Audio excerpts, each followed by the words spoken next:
समधी नमस्कार. जय महाराष्ट्र. अंगाशी आत्ता जरा गॉड वाटलं. म्या सावित्री ज्योतिबा फुले नाव समजासनी ठाव आहे ना व. म्या काय काय कामं केली ते बी ठाव आहे ना व. वय मुलींसाठी पहिली शाळा सुरू केली. मायलेकरू म्हणतं कसं माझी माय हाय. मुलींसाठी पहिली शाळा आम्ही सुरू केली. लय मोठी मोठी कामं केली बघा. समधी तुम्हासनी ठाव आहे. अहो पण आता मी तुम्हाला माझी कहाणी सांगते, ते नीट लक्ष देऊन ऐका हा. नायगाव माय बाप पाटील होता. नायगाव माझं माहेर. शिरवळच्या जवळ सातारा रोडला. नायगाव माझं माहेर. खंडोबा पाटलांची म्या पोर. पाटलांची पोर होती म्या. माझं सगळं गोड कौतुक पुरं केलं जायचं. म्या काय बी हट्ट केला तो बी पुरा केला जायचा. समध्या पंचकृषीत माझ्या बापाचा लय दरारा होता. काहीही प्रश्न असला तरी माझ्या बापाकडे यावं. माय बाप समध्यांची प्रश्न सोडवायचा बघा. अहो संभ्यानी पोरगी नांदवली नाही तरी माझ्या बापाकडे यायचे. माय बाप संभ्याला बोलून घ्यायचा आणि म्हणायचा, हे संभ्या पोरगी नांदवत नाहीस म्हणजे काय. संभ्या लाटा लाटा कापायचा ना. म्या कुठे काय म्हणतोय असं म्हणत म्हणत घरला न्यायचा. मी समजा लहानपणी बघत असायची. माय आई बी माझे लय लाड करायची बघा. अशी जात्यावर बसली की म्हणायची, नायगावच्या चावडीला सोन्याईचा दरवाजा. सोन्याईचा दरवाजा ग सोन्या गादी वनवाजा. सावित्री लाड की लेक धरी बापाच्या धोतराला. धरी बापाच्या धोतराला ग शोभतीच्या तुऱ्याला. अशी माझी माय माझं नाव घ्यायची. माझं लय लाड करायची बघा. जशी तुमची माय करते ना वय. आम्हाला बाजारात न्यायची. अशीच एक शिरवळच्या बाजारात गेली होती बघा. आईने मला विचारलं, सावित्री तुला काय घ्यायचं ग. त्या काळी मला जिलेबी लय आवडायची. तेव्हाच तर गाणं निघाले, जिलेबी बाई जिलेबी. हा तेव्हाच्या काळी मला जिलेबी लय आवडायची. आईला म्या म्हणाली, आई मला जिलेबी घेऊन दे ना ग. आईने मला असा पुडा जिलेबीचा घेऊन दिला. अशी मी रस्त्याने खात चाललेली जिलेब्या. तेव्हा पुढून एक गोरा साहेब आला. गोरा साहेब म्हणतो कसा, हे बेबी रस्त्याने जाताना खायचं नाही.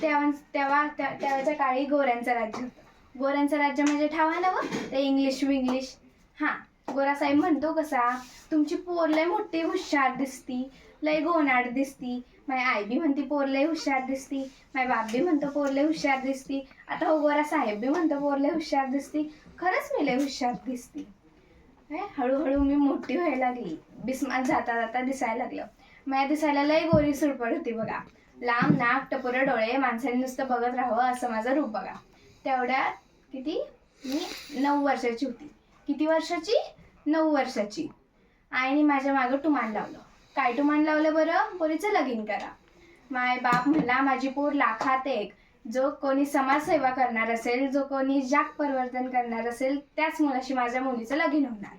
तेव्हाच्या काळी मला काहीही कळत नव्हतं. मी उल्या पोरींशी झिम्मा फुगड्या खेळायची बघा.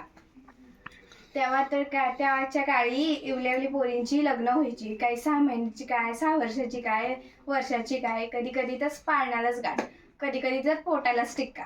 Advance booking. किती भारी संस्कृती बघा आपल्या भारताची. काय म्हणावं भारताच्या संस्कृतीचं. हा